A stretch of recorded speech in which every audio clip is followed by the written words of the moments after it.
Night Force number 5, written by Marv Wolfman, art by Tom Mandrake. Last issue left off with our two leads back in time watching the one lead's father die in a time loop, and Baron Winters is stuck in the past and knocked unconscious by some gatherers.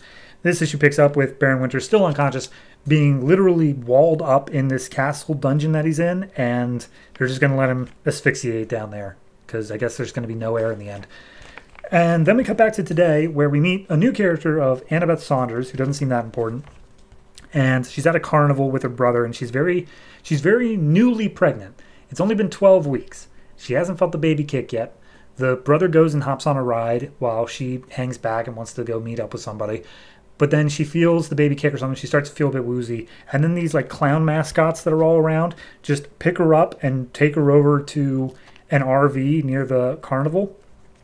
And we see that inside is this group, this people who are breeding these sort of creatures. And they're like, okay, so get her in here. Let's run some tests. Apparently, she's got a very healthy thing inside her. And they're all going to run some extra tests. They're just making sure everything's okay. And they mind wipe her and send her back out there and say, like, just say she was dehydrated. So just showing the reach that they have. So meanwhile, we got back to our leads back in 1956. One guy, Jim, is still reeling from the fact that he just watched his father die again. And as he's just sitting there, and I think it was Zoe is trying to comfort him, the weird shadow demon things come crashing out of the house and start coming after Zoe and Jim. But immediately, as soon as they do, they are brought back to present day, back in the Winter Manor, whatever it's called. And so at that point, they're like, okay, let's go find out what's going on. And they go calling around the mansion for Winters, but they can't find him anywhere. And at that point, Jim's like, here's the deal. I saw in my father's papers something about Madeline Green, who is the mother of Senator Brian Green. So I'm going to go deal with that. You stay here in case Winters comes back. Okay, cool. So then we see him go back to his police station, and he's talking to some people. He's like, hey, were you on the security detail of that senator? And it's like, oh yeah. And he's such a, you get up there and you hear him talk, and he's just so great. Too many people have been living on handouts in this country. And then this other guy comes in and he's like, you talking about Brian Green? That guy sucks. You should listen to this other senator. That guy knows what he's talking about. And they immediately just get into this very heated political debate where they're like right at each other's throats. And Jim's just standing there like, guys, shut up. Let me get what I came here for. Let me get the info I need. And if you want to go back to this afterwards, go ahead. But just keep me out of it. So they run the info and they find out that the man that they charged with that Jim's father charged with raping and kidnapping that one woman, the DNA evidence that they had came back, and the blood, it didn't match. So basically, that man was innocent and he was framed for whatever crimes it was. So Jim gets on the phone with Zoe. Zoe's like, hey, I'm reading this thing called the Book of Night that I found. I think it's Baron Winter's journal. I don't think he's human. So he's like, yeah, okay, we'll deal with that later. So anyway, I found out some stuff, and I'm going to go ahead and see what I can deal with. There's something else I got to look at in terms of Senator Green. You just stay put there. So as she's hanging up the phone, we see that there's some gatherer. I think it's a nurse, actually. There's a nurse inside of the house, and it sprays Zoe with this black goop. And so she is officially captured. So then we go over to the Senator Green thing where Jim's keeping a watch out. And he's been having more and more migraines, which is a consequence of him being this, Generation 9 or whatever. And he's being pushed too hard or whatever. And they're like, look, we can't replace him. He is like 2 seconds away from becoming president of the United States. What we need to do is do this special ceremony thing that will take all of the dormant people that we just let out into society, and they'll steal their souls, and we'll use it to power him up so that he's good again. And they do just that.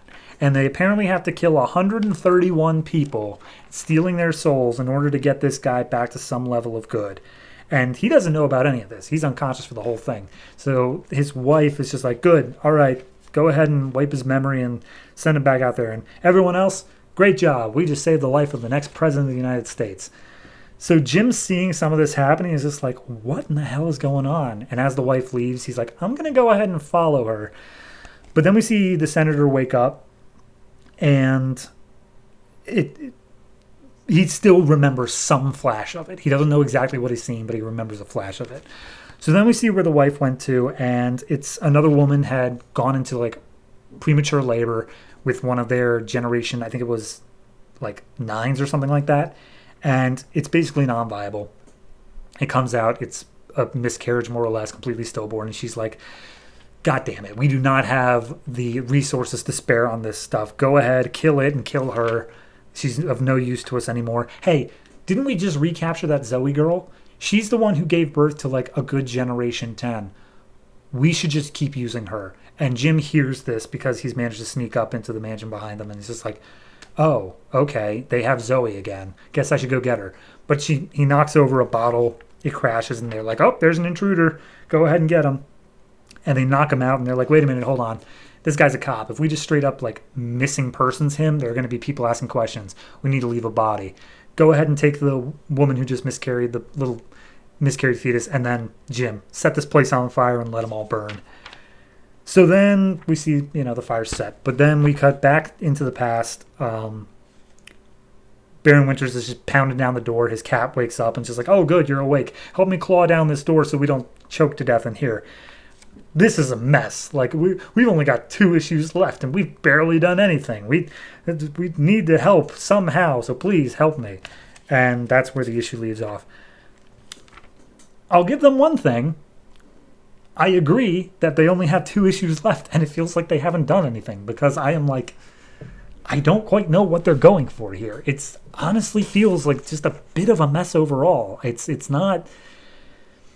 I don't know. It's like the first issue, it felt so haphazard because it felt like it was just laying out the mystery. It's just like, okay, here's this crazy thing going on, and we're not going to explain much of anything.